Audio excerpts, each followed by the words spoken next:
जय श्री कृष्णा। दर्शकों, आज हम ब्रज 84 कोस यात्रा के अंतर्गत आपको लिए चलते हैं अक्षय वट के दर्शन कराने। विशेष दर्शन यहाँ के अक्षय वट के, और यहाँ है सीताराम लक्ष्मण का मंदिर भी और विशेष रूप से कराए जाते हैं। यहाँ विशेष शालिग्राम के भी दर्शन। कैसे इन तीनों का आपस में जुड़ाव है और क्यों इसे प्रयागराज कहा जाता है, इसके संदर्भ में भी जानेंगे यहाँ से जुड़ी हुई कुछ और विशेष बातों को। हमारे साथ हैं यहाँ की सेवायत। ये अक्षय वट का वृक्ष है।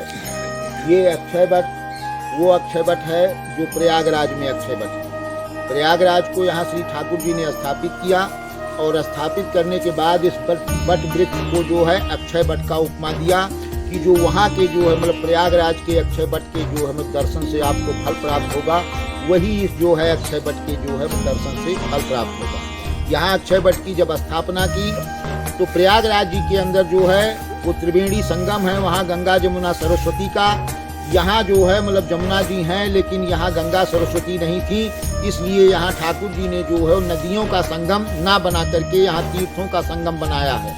ये अक्षय वट जो है ये प्रयागराज है। मंदिर जो है अयोध्या स्थापित किया। अयोध्या, प्रयागराज और स्वयं ये भूमि जो है वो ब्रिज भूमि है, और ब्रिज भूमि जो है तीर्थ स्थलों में आता है, इसलिए यहाँ प्रयागराज और अयोध्या योम जो है ये ब्रिज क्षेत्र, ये तीन तीर्थों का यहाँ संगम बनाया है। दूसरी कथा ये है कि एक प्रलंबासुर नाम का राक्षस था, उसका यहाँ दाऊ जी ने उद्धार किया है। तीसरी कथा एक और है कि एक यहाँ ठाकुर जी हैं। बचपन में कृष्ण जी जो है वो नंद बाबा के साथ आए थे, मंदिर में गए तो नंद बाबा ठाकुर जी की सेवा करने लगे। ठाकुर जी की सेवा जब किए तो वो तुलसी लेने के लिए जब तुलसाने पर गए तो ठाकुर जी ने जो है एक शालिग्राम जी को जो है वो जामुन का फल समझ करके और मुखार बिंद में अपने रख लिया।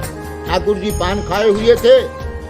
नंद बाबा जब भीतर गए तो उन्होंने जब ठाकुर जी के मुखार बिंद से जब ठाकुर जी को निकलवाया शालिग्राम जी को, तो पान कोई भी खाता है वो गाल में एक तरफ रखता है, तो जिस तरफ गाल में ठाकुर जी के पान था उस तरफ शालिग्राम लाल हो गए, और जिस प्रकार जो है वो लाल हुए कि जैसे जो है मतलब पान का रंग होता है, वो आज भी विद्यमान है। यहाँ ठाकुर जी मौजूद हैं, अगर आप चाहें तो दर्शन भी कर सकती हैं।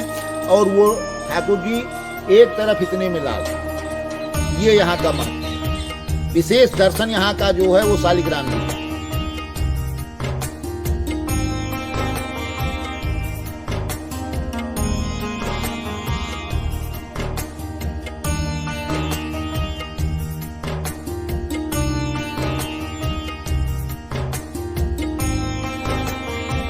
ये शालिग्राम है जो लड्डू गोपाल जी ने जो पान खाए हुए थे अपने जब मुख में रखा, तो नंद बाबा यहाँ तुलसा जी उतारने के लिए बाहर गए तो लड्डू गोपाल जी ने देखा कि जहाँ बाबा की ये क्या रखा है, फल है, ये क्या है। तो उन्होंने ये जावन समझ के या कुछ भी समझ करके फल तो इनको अपने मुख में रख लिया। तो इन्होंने निकाल के बाहर रखा, मान के ये तो पान की पी का निशान चढ़ने लग गया। फिर दूसरे को दूसरा उठाया तो उन्होंने उनके वो दांतों में फंस गए, जो दूसरे को जब उन्होंने दांतों से दबाया तो वो शालिग्राम है जो आज भी उनमें दांतों के चिन्ह का दर्शन है। बहुत प्राचीन, जो जैसे लड्डू गोपाल जी के इतने प्राचीन दांतों के दर्शन कहीं भी नहीं मिलेंगे आपको, जो इन शालिग्राम जी के और वे शालिग्राम जी के। ये वे शालिग्राम है जो नंद बाबा सेवा किया करते थे, इनकी ठाकुर जी राम जी पर है। और जो ज़्यादा गहरा था वो इस साइड में।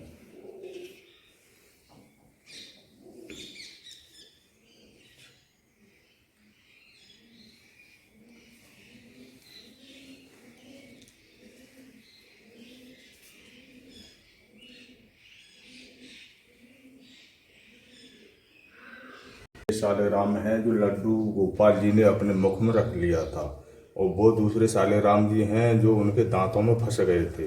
वो लड्डू गोपाल जी ने जब दर्शन कराया है तो ये यहाँ आह्वान किया था प्रयागराज जी को, जो बट वृक्ष के रूप में बाहर स्थापित हैं, जो भी महाराज जी बता रहे थे।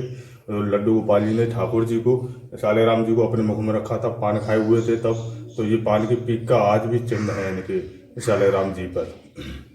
और वो दूसरे शालिग्राम जी हैं जिनके मुख में फंस गया। ये वे शालिग्राम जी हैं आज भी इनके अंदर झांक करके देखोगे तो जैसे अपने दांत हैं वैसे ही इनके अंदर दांत भी हैं, ऊपर नीचे।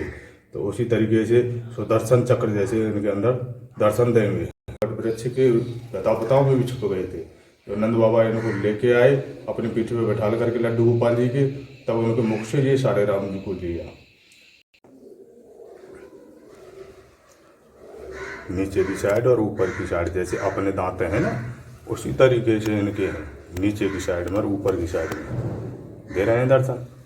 नहीं महाराज जी। में भी हैं, तो दोनों साइड में दर्शन है।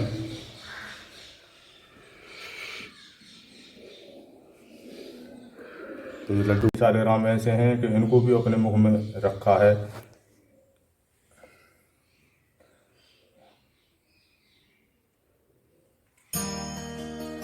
कहते हैं भगवान श्री कृष्ण जब यहाँ इस स्थल पर अपने सखाओं के साथ आते थे, तब वे यहाँ गौचारण करने के बाद यहाँ मल्ल क्रीड़ा भी किया करते थे और सखाओं में आपस में खूब विशेष प्रकार से हास परिहास भी होता था। और एक बार राधा रानी भी अपनी सखियों के साथ यहाँ आईं। तब भगवान श्री कृष्ण ने कहा, हमें तो कोई मल्ल युद्ध में हरा ही नहीं सकता।